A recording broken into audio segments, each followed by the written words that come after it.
अपन परिचय दिया पहले और अहाँ ई जे प्रदर्शन आई भेला अहाँ के जंतर मंतर पर जे मनोज जी ऑर्गेनाइज केने छलथि अहूँ में शामिल छी और अहाँ के अध्यक्ष जी सेहो कहलथि अहाँ पहले अपन परिचय दिया और ये आंदोलन कई द्वारे के लिए और आगा एकर की अहाँ देख रहल छी भविष्य। हमार नाम सर ललित मिश्रा है और जहाँ तक सवाल है कि आंदोलन में किया एलो है और किया कर रहा छी तो आंदोलन के जे सबसे बड़का जे छै से बात ई छै कि आइ तक जहाँ देखे छी कि जे दशकों से एहिठाम जे छै से आंदोलन होइत एले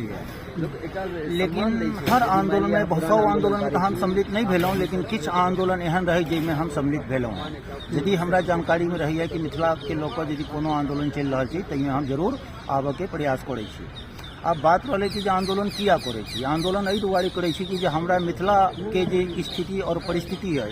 तई से अहाँ सब गोटा अवगत छी तो जहाँ सब गोटा अवगत छी तकर बादो सवाल